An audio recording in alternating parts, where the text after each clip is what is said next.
امام احمد بن حنبل رحمۃ اللہ علیہ ان کے بارے میں آتا ہے کہ جب فوت ہونے کے بالکل قریب تھے تو کسی کو مخاطب ہو کے کہتے ہیں لا بعد لا بعد، کیا معنی؟ ابھی نہیں، ابھی نہیں۔ تو ان کے آس پاس جو آدمی بیٹھے تو انہوں نے پوچھا کہ آپ کس کو مخاطب ہو، کس سے بات کر رہے ہو؟ تو امام احمد فرماتے ہیں کہ میرے پاس شیطان آیا اور آ کے کہنے لگا کہ فتنی یا احمد، اے احمد تم مجھ سے بچ گیا ہے، یعنی زندگی کے آخری لمحات ہے، ابھی فوت ہو جائے گا، شیطان کے جال میں نہ آ سکے۔ دیکھیے ایمان جب دل میں ہوتا ہے اور حقیقی ایمانوں میں انسان کو تقوی حاصل ہو جاتا ہے تو کیا ہے، کیا فرماتے ہیں لا بعد، ابھی تک نہیں، سانس باقی ہے، جان باقی ہے تو شیطان کے فتنے بھی باقی ہیں۔ اگر زندگی باقی ہے تو شیطان کے ہتھ کنڈے بھی جاری ہیں، ابھی بھی شیطان کا وار چل سکتا ہے، وہ گمراہ کر سکتا ہے۔ اس امام رحمۃ اللہ علیہ کو آخری لمحات میں بھی فکر ہے کہ کہیں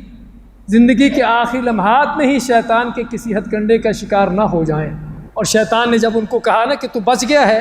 یہ بھی شیطان کا ہتھ کنڈا تھا، یہ بھی شیطان کا جال تھا کہ جس نے ان کو اس بات کا احساس دلانا، فخر دلانا کہ میں شیطان سے بچ کے جا رہا ہوں۔ لیکن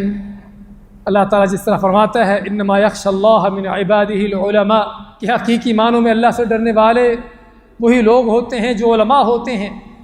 یہ علم ہے بھائیوں جو انسان کس طرح کے موقعوں پر بھی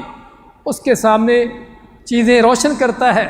اس کو بصیرت حاصل ہوتی ہے کہ یہ شیطان کا یہ بھی وار ہے آخری زندگی کے مرحلے میں۔ یہ ہے زندگی کہ جہاں پر قدم قدم پر بلکہ ہر لمحے پر شیطان کے جال ہیں، ہتھ کنڈے ہیں، دنیا کے فتنے ہیں، طرح طرح کے، وہ مال کے فتنے ہوں، وہ عقیدے کا فتنہ ہو، وہ دین کا فتنہ ہو، وہ دنیا کے طرح طرح کے گھر والوں کے بھی بچوں کے فتنے ہوں، کس کس انداز کے دنیا کے فتنے ہیں۔ ان فتنوں سے اپنے آپ کو بچا کے چل جانا، دنیا کی زندگی بسر کر دینا، یہ ہے بھائیو تقویٰ۔